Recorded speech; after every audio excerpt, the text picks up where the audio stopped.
Nagsorry ang inang nakunan sa CCTV na ginugulpe ang 5 taong gulang niyang anak sa Caloocan City. Nagmamakaawa rin siya sa mga social worker na payagan ng maiuwi ang kanyang anak. Pero hindi siya pinagbigyan dahil kailangan pa raw sumailalim sa pagsusuri ang mag-ina. May report si Lay Alves.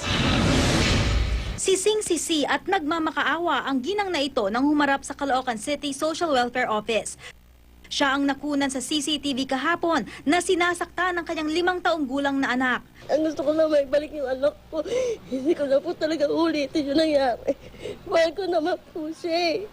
Paliwanag niya, nagalit siya sa bata matapos daw nitong galawin ang mga gamit pang manicure na nakababad sa mainit na tubig. Sa kabila ng kanyang mahigpit na bilin, nang di raw niya mapatahan ng anak matapos mapagalitan, hinila niya ito sa labas at ito ang mga sumunod na nangyari.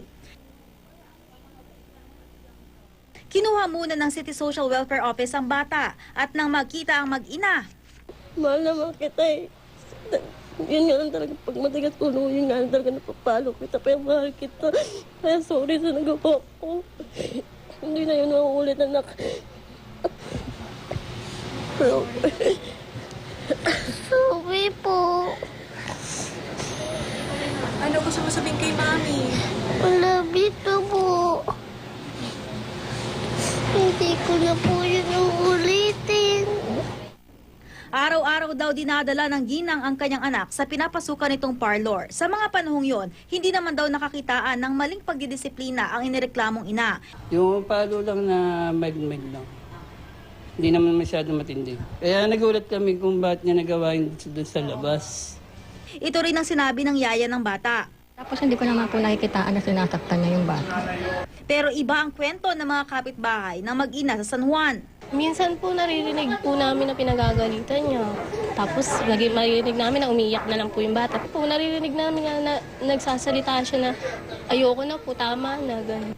Base sa investigasyon ng mga social worker, tila nasanay na daw ang bata sa pananakit ng kanyang ina na paraan daw ng pagdidisiplina nito.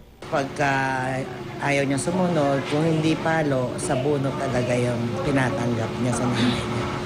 Ayon sa isang psychologist, hindi makatutulong sa pagdidisiplina ang labis-labis na pananakit at pamamahiya sa bata. May epekto raw ito sa self-esteem ng bata at posibleng pagtanda nito, siya naman ang mananakit sa kanyang mga supling. To talk to the child muna. Baka hindi naman alam ng bata na mali yun or baka hindi siya marunong kung anong gagawin. So dapat kausapin muna. Kung paulit-ulit daw ang bata sa paggawa ng mali, may katanggap-tanggap na paraan naman ng pagdidisiplina. Pwede namang gumawa ng mild spanking, like for example sa back of the hands or sa buttocks dahil medyo makapal yung balatron. So it's just enough to make the child know that it's wrong. Mananatili sa kustodiya ng City Social Welfare Office ang bata habang isinasagawa ang psychological evaluation sa mag-ina. Sana raw ay magsilbing leksyon ito sa mga magulang na ilagay sa ayos ang pagdidisiplina sa kanilang mga anak. Lay Alves, GMA News.